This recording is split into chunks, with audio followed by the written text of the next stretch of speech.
नमस्कार मित्रो, मी सुयोग आर्टफिना मराठीच्या ह्या फ्री इलस्ट्रेटर कोर्सच्या शेवटच्या भागात तुमचं स्वागत आहे।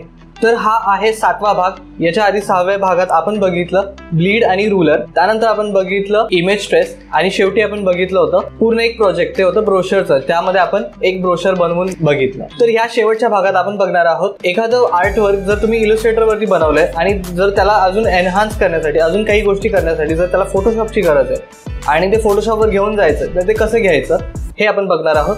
आणि त्यानंतर आपण बघणार आहोत की जे आपण ब्रोशर आधीच्या भागात बनवलेलं, त्याला जर ते डिजिटलला द्यायचं असेल तर डिजिटलला सेव्ह करण्यासाठी काय करावं लागतं, ते प्रिंटसाठी कसं सेव्ह करायचं, तर हे सगळं आपण आज ह्या शेवटच्या भागात बघणार आहोत। चला तर मग सुरू करूया।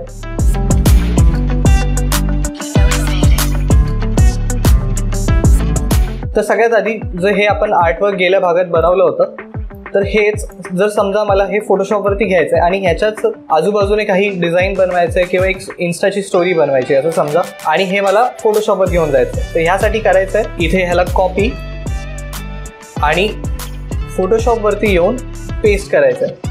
आणि जेव्हा इथे तुम्ही कंट्रोल V कराल तर इथे तुम्हाला विचारेल की स्मार्ट ऑब्जेक्ट म्हणून पाहिजे की पिक्सेल्स मध्ये पाहिजे, पाथ मध्ये पाहिजे की शेप मध्ये पाहिजे। सगळ्याचा अर्थ सांगतो। सगळ्यात पहिला आहे स्मार्ट ऑब्जेक्ट। जर हे स्मार्ट ऑब्जेक्ट म्हणून आपण जर इथे ओके केलं तर ह्याला डबल क्लिक करून तुम्ही पुन्हा ह्याला एडिट करू शकता। जर तुम्ही ह्याला पिक्सेल्स मध्ये पेस्ट केलं तर इथे हा एक इंडिपेंडेंट लेअर असेल, म्हणजे ह्याला तुम्ही ओपन करून एडिट करू शकत नाही। आता इथला हा एक रॅस्टर बनलेला आहे ज्याच्यावर तुम्ही काही करून पेंट करू शकता, इरेज करू शकता, पण ते तुम्ही पुन्हा मिळवू शकणार नाही किंवा ह्याला तुम्ही एडिट करू शकणार नाही। आणि याच्यानंतर आहे पाथ म्हणून जर ओके केलं तर इथे तुम्हाला दिसेल की हा एक मास्क म्हणून त्याला ऍड होतोय।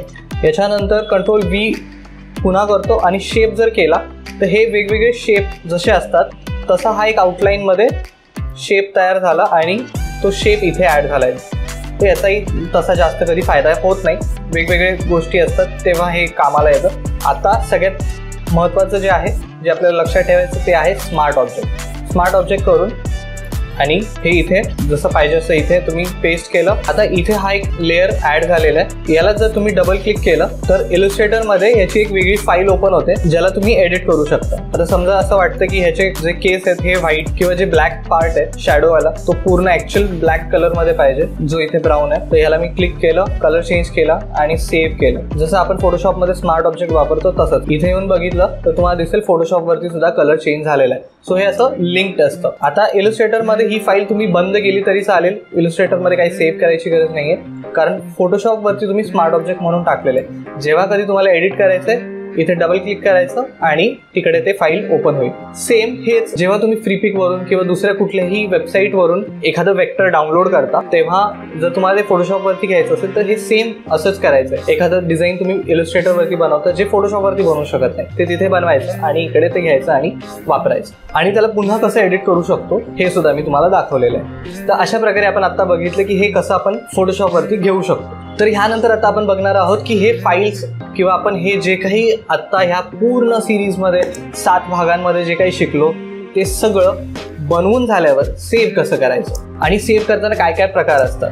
तर सगळ्यात आधी आपण बघूया प्रिंटसाठी कसं करतात। जर आता हे तुम्हाला आपण हे जे ब्रोशर बनवलं होतं हे तुम्हाला सेव्ह करायचं आहे, प्रिंट फाईल, तर इथे फाईलमध्ये जायचं आहे, सेव्ह ॲज वरती क्लिक करायचं आहे। त्यानंतर प्रिंटसाठी जर PDF मागितली असेल तर इथे PDF वर क्लिक करायचं आणि ह्यातलं सगळे पेजेस पाहिजे असतील तर सगळे इथे ऑल क्लिक करायचं। रेंज वरती क्लिक केलं तर स्पेसिफिक कुठला एक पेज पाहिजे असेल तर तोही तुम्ही प्रिंटला देऊ शकता। इथे ऑल वरती क्लिक केलं, सेव्ह केलं।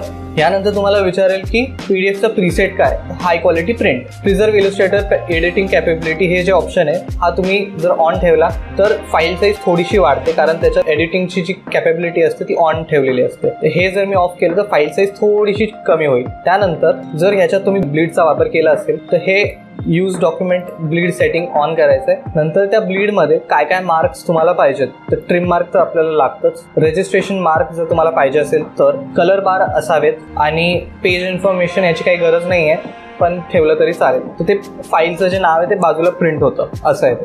तर हे सगळं ऑन केलं जर करायचं आहे तर, आणि इथे तुम्ही सेव्ह केलं। यानंतर इथे हे प्रिंटसाठी सेव्ह झालेलं आहे. प्रिंटसाठी सेव्ह करताना लक्षात ठेवायचं जर हे प्रिंटसाठी आहे तर CMYK मध्ये बनवायचं आहे. आता तुम्ही इथे बघू शकता हे आपलं ट्रिम मार्क आणि कलर आपण ऑन ठेवलेलं, तर इथे कलर मार्क आहेत आणि ट्रिमचे जे मार्किंग आहेत ते सुद्धा इथे दिसत आहेत. तर अशा प्रकारे तुम्ही प्रिंटसाठी हे सेव्ह करू शकता. आता समजा ही प्रिंटचीच फाईल पण तुम्हाला त्याने JPEG मागितलं किंवा PNG फाईल मागितली तर काय करायचं, इथे जायचं आहे फाईलमध्ये, एक्सपोर्टमध्ये आणि एक्सपोर्ट ॲज वरती क्लिक करायचं आहे. यानंतर इथे तुम्हाला PNG, TIFF, JPEG सगळे ऑप्शन्स मिळतील. तर JPEG वरती क्लिक केलं. यूज आर्टबोर्ड हे ऑन ठेवायचं आहे कारण आर्टबोर्डच्या बाहेर जे आहे ते आपल्याला नको आहे. आर्टबोर्डच्या आजूबाजूला आपलं जे काही बनवलेलं असतं ते सुद्धा जर हे तुम्ही ऑन नाही केलं तर ते त्याच्या आजूबाजूचं सगळं त्या डिझाईनमध्ये येईल. तर आर्टबोर्डवरती जेवढं दिसतंय तेवढंच सेव्ह करायचं आहे. पुन्हा इथे ऑल आणि रेंज हे दोन्ही ऑप्शन आहेत आणि सेव्ह केलं. आता तुम्हाला इथे विचारतंय RGB की CMYK क्वालिटी मॅक्सिमम इथे हाय करू शकता हे रिझोल्युशन कारण आपण प्रिंटला देतोय आणि हे इथे JPEG सेव्ह झालेलं तुम्हाला दिसेल. तर अशा प्रकारे तुम्ही इथे बघू शकता ही JPEG एक सेव्ह झालेली आहे, JPG फाईल इथे आलेली आहे आपल्याला. तर हीच तुम्ही शेअर करू शकता सेम PNG साठी. तर प्रिंटसाठी तुम्हाला आता एवढंच लक्षात ठेवायचं की बनवताना CMYK मध्ये बनवा, मार्जिन्स नीट करा, ब्लीड ठेवा आणि सेव्ह करताना ब्लीड कसं सेव्ह करायचं हे मी तुम्हाला दाखवलेलं आहे. आता आपण हे बघूया की हे डिजिटलसाठी कसं सेव्ह करतात. असं समजा की तुम्ही इथे कधी इंस्टाग्रामची स्टोरी बनवली आहे किंवा असं एक वेगळं काहीतरी आर्टवर्क आहे जे तुम्हाला डिरेक्टली डिजिटलवरतीच म्हणजे फोनवरतीच किंवा स्टोरीवरतीच टाकायचं आहे, म्हणजे हे प्रिंट होणार नाही आहे अशी कुठली तरी गोष्ट. आपण हेच ब्रोशर समजूया की क्लायंटला ब्रोशर JPEG मध्येच पाठवायचं आहे, फॉरवर्ड्स व्हॉट्सॲपवरती करायला जे तुम्ही इथे डिझाईन केलं. आता ह्यालाच सेव्ह करताना एक्सपोर्टवरती जायचं आहे, एक्सपोर्ट फॉर स्क्रीन करायचं आहे. त्यानंतर आर्टबोर्डवर क्लिक करायचं. वरती इथे कुठले आर्टबोर्ड तुम्हाला सेव्ह करायचे ते इथे टिक करायचे. कुठे सेव्ह करायचे ते इथे दिलेलं आहे. जर इथे 1x असेल तर आहे त्या साईजमध्ये ते सेव्ह होतं. 2x केलं तर आहे त्या साईजचं डबल होतं. फॉर्मॅट काय पाहिजे तो इथे दिलेला आहे. JPG असेल तर JPG 100 करा, PNG असेल तर PNG 8 करा. आता समजा वेगवेगळ्या साईजमध्ये मागितलंय तुम्हाला तर तुम्ही इथे ॲड स्केल करून इथे अजून एक ॲड करू शकता.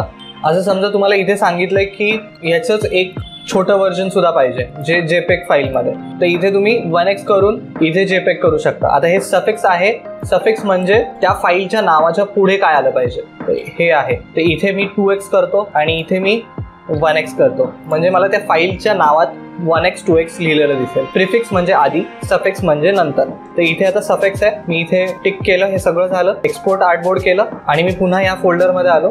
तर आता इथे तुम्हाला दिसेल की 1x आणि 2xचा फोल्डर बनलेला आहे. 2x मध्ये 2xच्या फाईल्स आहेत, 1x मध्ये 1xच्या फाईल्स आहेत. तर अशा प्रकारे इथे फोल्डर सुद्धा सॉर्ट करून सेव्ह होऊन जातं. तर हा पार्ट खूपच छोटा होता ज्यामध्ये मी तुम्हाला सेव्ह कसं करायचं हे दाखवलं आणि फोटोशॉपवरती इलस्ट्रेटरच्या फाईल्स कशा घेऊ शकतो हेही मी तुम्हाला दाखवलं. तुम्हाला काही डाऊट असतील, काही समजलं नसेल तर कमेंट करत प्रत्येक कमेंटला मी उत्तर द्यायचा प्रयत्न करेन. ही सिरीज तुम्हाला कशी वाटली हे नक्की सांगा. हा व्हिडिओ आवडला असेल तर लाईक करा. तर ही सिरीज चालू असताना मी तुम्हाला एकदा सांगितलं होतं की ही सिरीज संपल्या मी तुम्हाला शेवटच्या भागात काहीतरी खास सांगणार आहे. तर ते हे आहे की आपण लवकरच अजून एक फ्री कोर्स आणणार आहोत. आता तो फ्री कोर्स कुठला असेल, त्यामध्ये काय असेल आणि ते कुठे बघायला मिळेल ही सगळी माहिती तुम्हाला आपल्या इंस्टाग्रामवरती, टेलिग्रामवरती आणि आपल्या यूट्यूबच्या कम्युनिटी टॅबवरती लवकरच मिळणार आहे. तर त्या सगळ्या गोष्टींवरती फॉलो करा आणि लक्ष ठेवून राहा. ही सिरीज पूर्ण बघितल्याबद्दल तुमचे अभिनंदन. तुम्ही एक कोर्स पूर्ण कंप्लीट केलेला आहे. हा कोर्स तुम्हाला कसा वाटला हे नक्की कळवा आणि तुमच्या मित्रांसोबत शेअर करा ज्यांना ह्याची गरज आहे. भेटूया पुढच्या कोर्समध्ये आणि अशाच नवनवीन विषयांवरच्या व्हिडिओजमध्ये. तोपर्यंत शिकत राहा, डिझाईन करत राहा.